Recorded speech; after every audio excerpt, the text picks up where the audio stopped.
Samik Bandyopadhyay is a writer, translator, a film critic, a theatre critic, and we're delighted to have him today on the Indian Cultural Forum.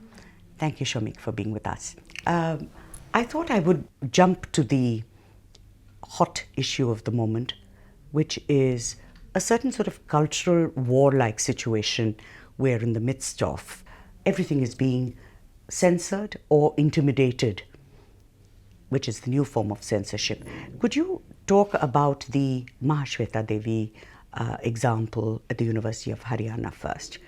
As you know, this story is about the movement in Bengal and in Jharkhand set in the Naxalite period. In the Very 70s. much set in that period.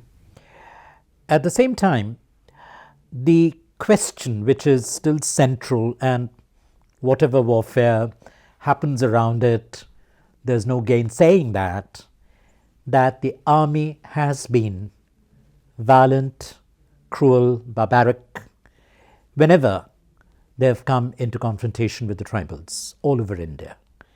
And this happened in Naxalbari. In a way, instruments of the state. As seems instruments apt. of the state. And Mahashweta's target when she wrote Draupadi, and I remember her reading out the story to me in Bangla immediately after she had written it in the 70s. It's one of her early stories. And it was really about the state, and the state challenging the marginal. That was the setting, the battleground on which the Battle of Draupadi is fought. And as you know, Bashai Tudu is the longer novel, and this is in a way a sequel because both the characters, the central characters, they appear in Bashai Tudu in greater length, and you see what happens to them later on, Dulan Maji and Dopti Mejan. And I remember how this story works in other settings and travels. Nothing was planned ever. For example, I remember my recently departed friend, Haisram Kanhailal in Manipur. I recall a day, a very, very moving experience when he sat in the courtyard of his home and he was showing me all the other houses around his own place, and he could identify the families in those houses. And he told me very quietly, somberly, how every family had a victim, and a victim to this battle between the state and the marginals in Manipur. And one by one he tells me these separate stories, and then he says he's going to make a play out of that. And I'm completely silenced. The burden of the experience, the horror of it. And a few months later, he tells me that he can't bring all that experience together because they're so varied, so different, and so charged, every one of them. And I give him Gayatri's translation of Draupadi to read.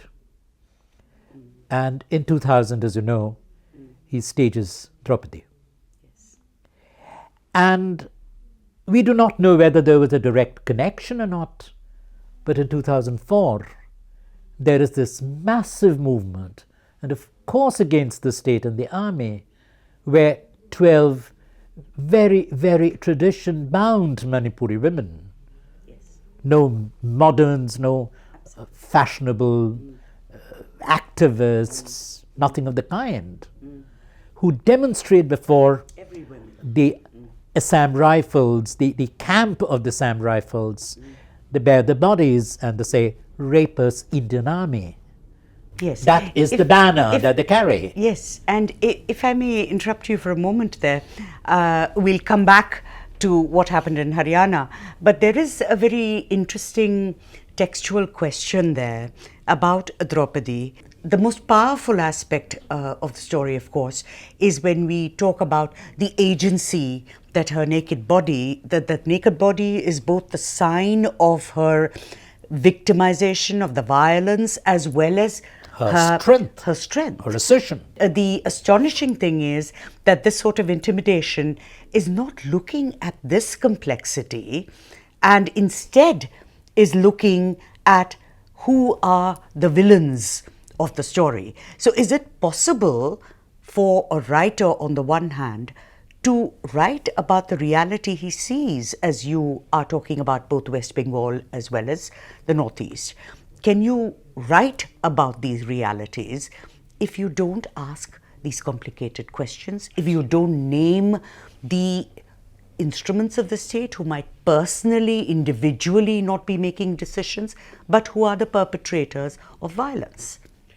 I think you're absolutely right, Geetha, but the other thing that is also coming into play is, as long as it is a text in the portals of the academy, but the moment it steps out in performance, it is embodied, it becomes more dangerous for the authorities, for the powers that be. And it is then that the attack comes, the assault comes in a big way. But what happened in Manipur was that the people rallied around it. And from Draupadi, the next step. And what is magical is that for years I'd been going to Manipur. And one of the signs of this power of the state trampling the rights of the people, of the indigenous people, the people of the place itself, was the very fact that the old palace, which is the old seat of the pre-Vaishnava gods and the Vaishnava gods at the same time, the site of the first confrontation of the British and the Manipuris in the 1890s, where the first great Manipuri fighters against British colonial rule were hanged, and they had before that hanged the British there on the same site. That entire site, the site of history, the site of mythology, the site of memories, the site of religion, all this had been turned into an army camp, where the Manipuris were not allowed to enter without passes. And that is the site which becomes the site of this protest. And when I go to Manipur 4 years after that, I find for the first time, after all these years, I've been traveling to Manipur for over 3 decades, I find that the camp has at last been removed. If I may move the site a little bit, sites being turned into disputed sites, literally, metaphorically, and come back to Haryana, the whole idea of the educational site, the campus, is actually to make these relationships. One of the most shocking things about the Haryana University incident is that there was a response to the teachers actually saying, let's look at the story, let's try and understand it, let's do a play so we understand it even better by performing it, and then let's link it to the India we live in now. Theoretically, that seems to me the agenda of any good teacher. So the fact that those teachers are being victimized, what does this sort of attitude do to the educational space? Obviously, we are really going back into fascism, in a kind of fascism. This is where it had started in Germany also. The first sites that were occupied by Hitler's state were the universities, were the academy. Because that is a site where You raise questions, you ask questions, you dispute, and you study and understand. Your understanding has to be closed down, and only then a majoritarian power politics can take on. As long as you are critiquing, questioning, raising doubts, that majoritarian engine can't drive along. So it's perfectly understandable that these other sides, and systematically, in various forms, it's not just the enactment of this play. What happened in Hyderabad, then in JNU, then in Jadavpur, then in BHU. It is a whole chain of activities, and JNU still remains a troubled site. And With it's not this young surprising student that the RSS has advised that the new education policy should be sure to have nationalistic content, and we all know where that's going. But if I may ask the hardest question of all, the hardest question for all of us, which is that given this narrative, it's very clear where the sites of conflict are to us.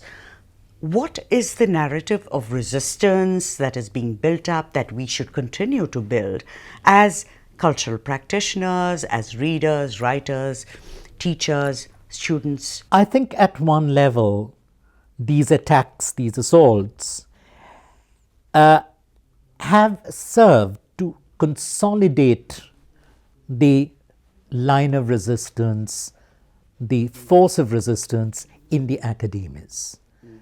There was a feeling of a comfort zone that we shall not be affected here, we are safe, and we can get away with anything.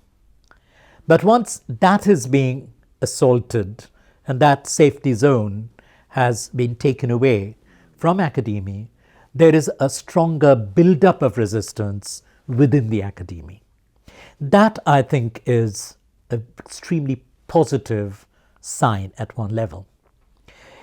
Beyond that, there are small hubs where people are meeting, gathering together, and talking about these things seriously, not having just an evening tea party and chatting over things, but a concerted attempt to understand. And this is happening at various levels.